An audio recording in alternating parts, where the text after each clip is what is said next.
नमस्कार, बहुत स्वागत है आप सभी का। आप देख रहे हैं कुरुक्षेत्र 2024 और मैं हूं सौरभ शर्मा आपके साथ। आज प्रधानमंत्री नरेंद्र मोदी का जन्मदिन भी है और उनको जन्मदिन पर विपक्ष के भी तमाम लोगों ने बधाई दी और उनके पार्टी के तमाम सहयोगियों के साथ साथ उस पर हम बात करेंगे। और आज प्रधानमंत्री नरेंद्र मोदी ने एक अपनी केंद्र की एक बड़ी योजना का भी लोकार्पण किया है। आज विश्वकर्मा योजना जनता को सौंपी गई है। लेकिन इस सब के बीच आज जिस किस्म के बधाई संदेश प्रधानमंत्री को मिले, उससे भी एक बार फिर ये आवाज उठी कि क्या हमारी राजनीति बिल्कुल अंदर से टूट चुकी है, बिखर चुकी है। ये बात हम इसीलिए कह रहे हैं, कांग्रेस पार्टी के एक लीडर ने प्रधानमंत्री को बधाई संदेश लिखते हुए जन्मदिन की बधाई दी और उसके बाद ये भी कहा कि ईश्वर आपको सद्बुद्धि दे। राहुल गांधी जी ने भी प्रधानमंत्री को बधाई दी। हालांकि उनकी बधाई के बाद बहुत सारे यूजर्स ने उनको सोशल मीडिया पर यह भी लिखा कि प्रधानमंत्री का नाम लेते वक्त अगर वो श्री लगा लेते तो बहुत अच्छा होता। ऐसे ही एक नेता ने यह भी कहा कि आज प्रधानमंत्री का जन्मदिन है और मणिपुर में और कश्मीर में जो हालात बने हुए हैं, ईश्वर उनसे लड़ने की ताकत प्रधानमंत्री की।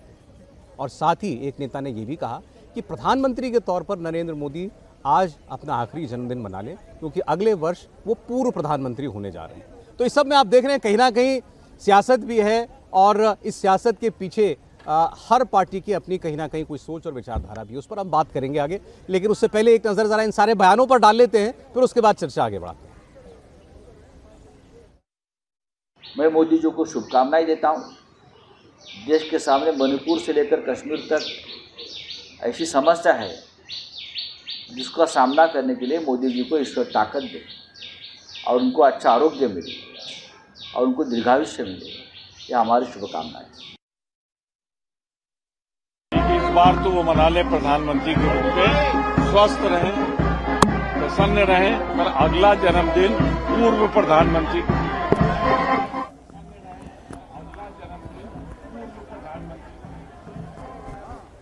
तो बहुत सारे कुछ रिएक्शंस आपने देखे। इसमें संजय राउत भी हैं, इसमें प्रमोद तिवारी भी हैं। हमने आपको बताया दिग्विजय सिंह ने तो आज दिन की शुरुआत ही कहते हुए की थी कि ईश्वर प्रधानमंत्री नरेंद्र मोदी को सद्बुद्धि दे। मेहमानों से आपका परिचय करा दें। हमारे साथ अजय आलोक जी भारतीय जनता पार्टी से जुड़ रहे हैं। अजय जी, बहुत स्वागत है आपका। हमारे साथ दीपक झा जी कांग्रेस पार्टी से हमारे जुड़ रहे हैं हमारे साथ, और आदिल खान साहब आम आदमी पार्टी से हमारे साथ हैं। आप सब लोगों का बहुत स्वागत।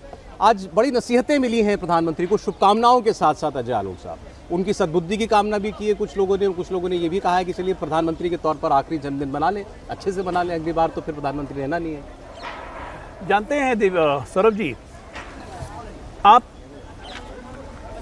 नेगेटिव सोचिएगा ना जितना, और सिर्फ नेगेटिव ही बोलिएगा, तो उसका परिणाम ये होता है कि दूसरे पे उसका परिणाम बहुत पॉजिटिव निकलता है। मोदी जी, मोदी तेरी कब्र खुदेगी, मोदी नर पिशाच है, मोदी ये है, मोदी वो है, ये गालियां सुनते सुनते प्रधानमंत्री को मुख्यमंत्री से प्रधानमंत्री बन के 20 साल हो गए। अब इसी तरह से और बोलते रहें तो मुझे लगता है कि अगले 10 साल तक तो मोदी जी प्रधानमंत्री और रहेंगे कम से कम, क्योंकि शारीरिक रूप से फिट हैं, मानसिक रूप से फिट हैं। जो मानसिक रूप से अनफिट हैं आज की तारीख में ऑपोजिशन में, उनके बयान रहते रहते निकल के आते हैं। कभी सनातन विरोधी, सनातन ख़त्म करना है, कभी आपने देखा हुआ एयरपोर्ट पे मोदी तेरी कब्र खुदेगी निकलता है, कभी हिंदू धर्म ही ख़त्म करने लगते हैं।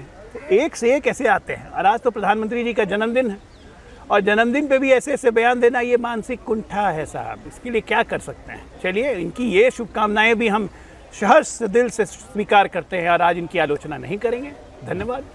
चलिए, आज का दिन खैर इस तरीके से भी समझा जा सकता है कि हम एक अवलोकन कर सकते हैं प्रधानमंत्री नरेंद्र मोदी के 10 साल के कामकाज का भी। उससे पहले जो कुछ बयान पर अभी टिप्पणी हुई है अजय आलोक जी की तरफ से, दीपक जी क्या कहना है?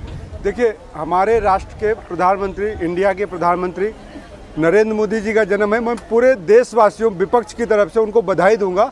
और उपनिषद में कहा गया है, जीवे में श्रद्धा सतम, पश्चे में श्रद्धा सतम, श्रृणुया में श्रद्धा सतम। तो 100 साल जिए, 100 साल देखें, 100 साल आगे बढ़े।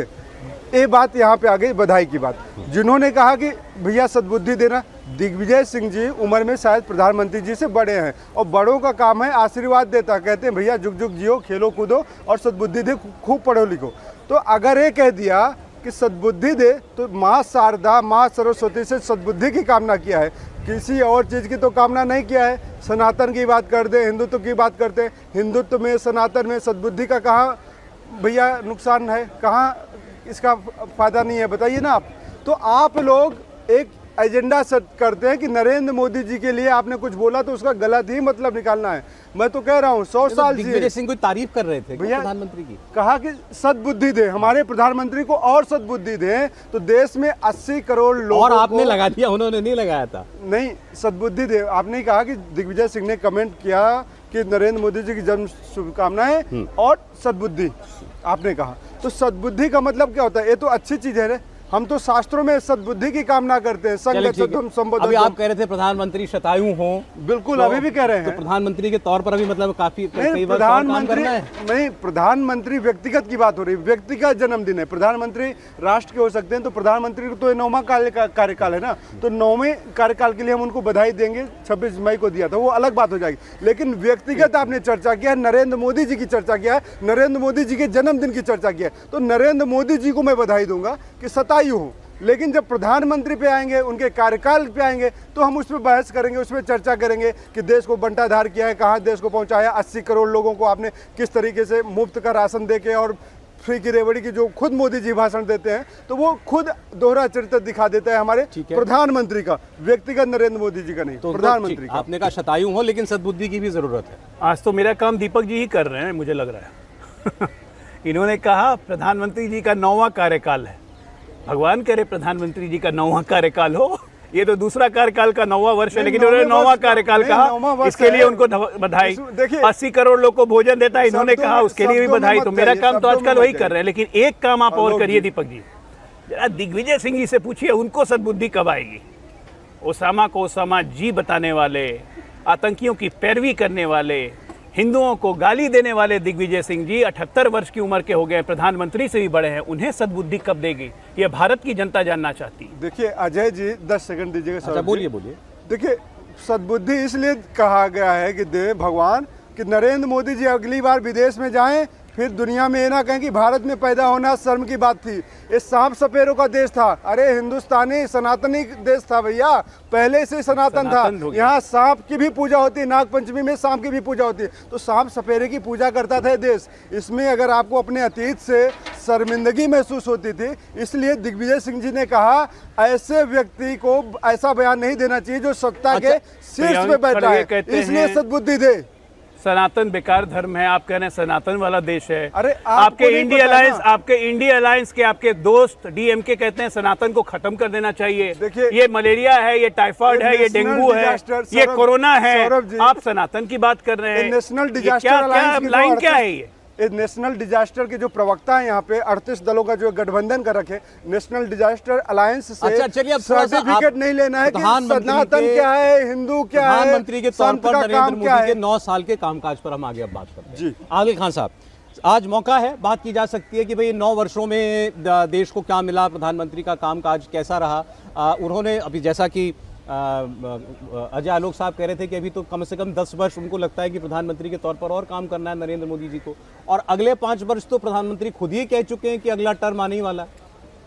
देखिए, सबसे पहले तो देश के प्रधानमंत्री को हम आम आदमी पार्टी की तरफ से उनको जन्मदिन की हार्दिक बधाई और बहुत ढेर सारी शुभकामनाएं। प्रश्न ये है कि प्रधानमंत्री जी ने पिछले 9 साल में क्या किया। मुझे लगता है कि पिछले दिनों गुजरात के अंदर एक चुनाव था और 30 साल के शासन के बाद प्रधानमंत्री जी एक स्कूल का उद्घाटन करने जाते हैं और टेंट का स्कूल बना के उद्घाटन करते हैं, तो ये सबसे बड़ी उनकी उपलब्धि है।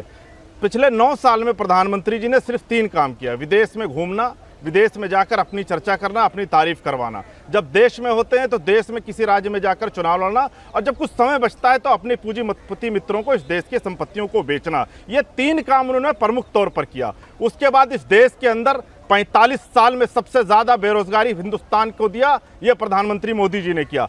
30 साल में सबसे ज़्यादा महंगाई इस देश को दिया और प्रधानमंत्री मोदी जी ने किया।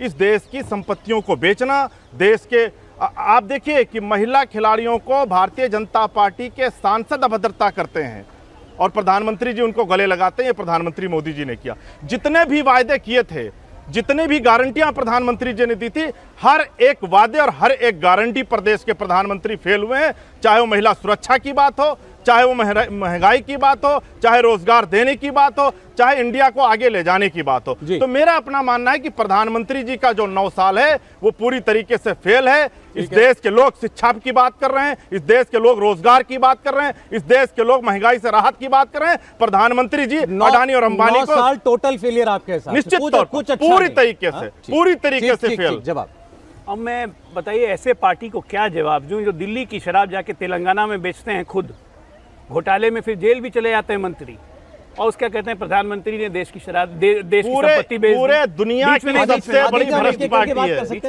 है।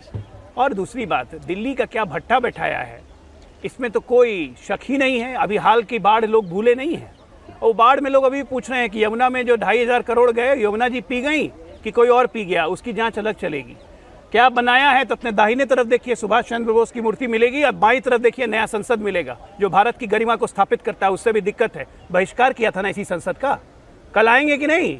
ले दे के तो एक शायद एक आध MP हैं इनके, एक MP हैं लोकसभा में। कल आएंगे कि नहीं आएंगे? इस बार आएंगे कि नहीं? इस बार लटिया इस बार तो कहानी खत्म हो जाएगी। क्या आएंगे? बॉयकॉट इस बार देश की जनता इकट्ठी है, 140 करोड़ जनता परेशान मत होइए। ऐसा है कि इनका जो आचरण है वो पूरे देश ने देखा है, इनके MPओं का आचरण कैसा है। ये आम अराजक पार्टी है जिसको अराजकता फैलाने में वाले बताएंगे। इनके ऐसे मुख्यमंत्री हैं, इनके ऐसे मुख्यमंत्री हैं जो 26 जनवरी के दिन धरना पे बैठ जाते हैं, ये इनको देश के प्रति इज्जत है। इनके ऐसे मुख्यमंत्री हैं जो बिजली का तार में टोटका फंसाने के लिए सीढ़ी लगा के चढ़ जाते हैं, इनके ऐसे मुख्यमंत्री हैं। पढ़े लिखे IITN है भाई, नए थे, पढ़े लिखे साल हो गए, पढ़े लिखे IITN है। आप क्या बात कर रहे हैं? पढ़े लिखे पार्टी है ये ऐसी पढ़ी लिखी पार्टी है जिसको भ्रष्टाचार करने का इनोवेशन आता है। वो नए नए तरीके निकालते हैं कि भ्रष्टाचार कहाँ किया जाए। आम आदमी क्लिनिक बना के उसमें कैसे भ्रष्टाचार करना है। अपने लोगों को 250 लोगों को सरकार में किसी को एडवाइजर, किसी को ये बना के 2-2 लाख रुपए की सैलरी देके कैसे रखना है। ये भ्रष्टाचार 1200 करोड़ का है। अरविंद केजरीवाल को अपनी जेब से देना पड़ेगा, इसकी जांच चल रही है। देखिए ये इनोवेशन इन भ्रष्टाचार है ये पार्टी। आज क्योंकि पढ़े लिखे ना, इनको आइडिया इजाद करने की तकलीफ विश्वकर्मा योजना की जब उन्होंने शुरुआत की तो प्रधानमंत्री ने ये कहा कि बैंक भी गारंटी नहीं लेगा जिनकी, उनकी गारंटी मैं लेता हूँ। ये मोदी की गारंटी है। बिल्कुल। अरविंद केजरीवाल जी का बयान देख रहा था, उन्होंने कहा ये गारंटी सब तो मेरा था, अब सब लोग मेरा गारंटी सब ले उड़े। बीजेपी वाले भी, कांग्रेस वाले भी। ऐसा है कि बीजेपी वाले कांग्रेस वाले से कब से दिक्कत उनको हो गई? बीजेपी वाले कांग्रेस वालों के लिए भी बोल रहे हैं। अरे भैया, तो बीजेपी वाले इनकी बातें क्यों लेंगे? मोदी जी 2002 से मुख्यमंत्री हैं, 2014 से प्रधानमंत्री हैं। ये तो जुम्मा 9 साल में इन्होंने ऐसा रिकॉर्ड तोड़ा। एक एडवर्टीजमेंट आता है एशियन पेंट का कि एशियन पेंट 10 साल तक नहीं उतरेगा, तो अब 10वां साल आ रहा है ना, तो इनका रंग उतर चुका है। ये एशियन पेंट है, इनका रंग उतर चुका है। दिल्ली की जनता दोबारा रंग चढ़ाएगी नहीं। देखिए, शायद ये अभी अजय आलोक भाई नए भारतीय जनता पार्टी में शामिल हुए हैं, तो उनको आइडिया नहीं कि दिल्ली की सरकार ने क्या किया है। इस देश के अंदर जब शिक्षा की बात आती है तो अरविंद केजरीवाल जी का नाम आता है। अमेरिका के राष्ट्रपति की पत्नी जब हिंदुस्तान आती हैं तो आपके गुजरात में स्कूल देखने नहीं जाती, आपके उत्तर प्रदेश में स्कूल देखने नहीं जाती, आपके हरियाणा में स्कूल देखने नहीं जाती, वो अरविंद केजरीवाल जी का स्कूल देखने आती हैं। आज इस देश के अंदर अगर सबसे अच्छा स्वास्थ्य पर काम हुआ है तो हिंदुस्तान के दिल्ली में हुआ है।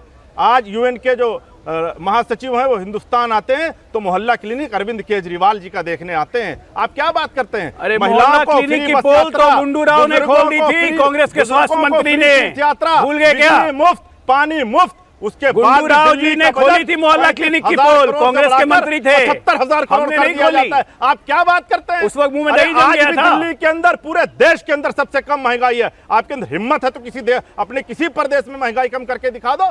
आज डंके की चोट पर कह रहा हूं कि अरविंद केजरीवाल जी का मॉडल है कि दिल्ली के अंदर महंगाई पूरे देश में सबसे कम है। हिम्मत है तो कर दीजिए। आपने तो 3 काम किया है, देश को लूटा है, देश को बेचा है, जमीन से लेकर आसमान तक अपने पूंजीपति मित्रों को बेच लिया आपने। बीजेपी के लिए कहती है, कांग्रेस के लिए भी कहती है, क्योंकि जहां जहां प्रचार में अभी अरविंद केजरीवाल जी जा रहे हैं वो ये कहते हैं कि किसी ने आज तक शिक्षा पर वोट नहीं मांगा, अस्पताल पर वोट नहीं मांगा, कोई पार्टी नहीं आती आपके पास ये कहने के लिए कि हमें वोट दो अस्पताल। सौरभ भाई, बहुत शानदार क्वेश्चन आपने, तो ये बहुत शानदार सवाल साथी के लिए भी है जो इंडिया अलायंस सवाल बहुत शानदार है। देखिए, ये हम नहीं कहते, ये देश की जनता जहां जहां भी चुनाव है उस प्रदेश की जनता अरविंद केजरीवाल जी को मांग रही है। उस प्रदेश की जनता को अच्छी शिक्षा चाहिए, उस प्रदेश की जनता को अच्छा इलाज चाहिए, उस प्रदेश को जनता को मुफ्त बिजली चाहिए, मुफ्त पानी चाहिए, महिलाओं को फ्री बस यात्रा चाहिए। राजस्थान और छत्तीसगढ़ की जनता भी मांग रही है, पूरे देश की जनता मांग रही है, पूरे देश की जनता मांग रही है। सौरभ भाई, देश की 140 करोड़ आवाम मांग रही है अरविंद केजरीवाल जी का मॉडल। देश की 140 करोड़ जनता मांग रही है। और आप देखिएगा 2024 के बाद पूरे देश को अरविंद केजरीवाल जी और इंडिया के गठबंधन की सरकार पूरे देश में मॉडल देने जा रही है। आप देखिएगा सौरभ, अरविंद केजरीवाल की सरकार, इंडिया का गठबंधन, अच्छा ठीक, इंडिया का अलायंस। देखिए सौरभ जी, कुछ चीज़ें होती हैं चुनाव के मुद्दे पे, चुनाव नेता है, पार्टी है, बनाया है तो लड़ेंगे, बिल्कुल लड़ेंगे, उसमें कोई दिक्कत नहीं है। भाजपा से वही ओपी राजभर जिनके पास न सांसद है न एमएलए हैं, फिर भी वो कहते थे बीजेपी को चिमटे से नहीं छूंगा। लेकिन क्या मजबूरी है इन लोगों की पता नहीं, हमारी कोई मजबूरी नहीं है। हम लोग मुद्दों की बात करते हैं, हम लोग विकास की बात करते हैं। इनके पार्टी में 2-4 अच्छे मुद्दे होंगे, हमारी पार्टी में अच्छे मुद्दे होंगे। एक दूसरे से मिलके बैठ के एक दूसरे से जनता को फायदा कैसे पहुंचे, जनता को स्वास्थ्य कैसे पहुंचे, अच्छा जनता को शिक्षा पे कैसे काम हो, तो उस मुद्दे पे हम बात करेंगे।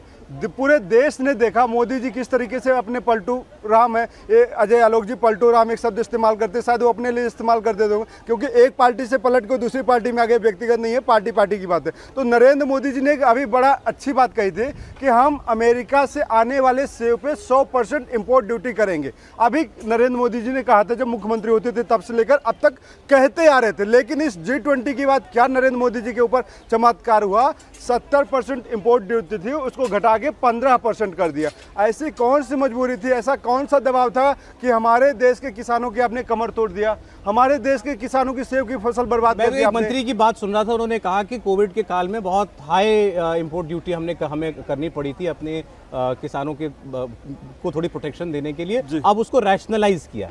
ये 70% था, 70% पहले से चला रहा था, तो आपने नया क्या किया, आपने 15% ला के खड़ा कर दिया। ये दिखाता है कि किस तरीके से आपने अपने किसानों की कमर तोड़ी है। दूसरी बात, हिमाचल के सेब की बात मैं करूंगा, क्योंकि हिमाचल में राष्ट्रीय आपदा है एक तरीके से, जो कि सरकार नहीं घोषित कर रही है, सरकार को करना चाहिए राष्ट्रीय आपदा घोषित। वहाँ पर सेब का रेट मिलता था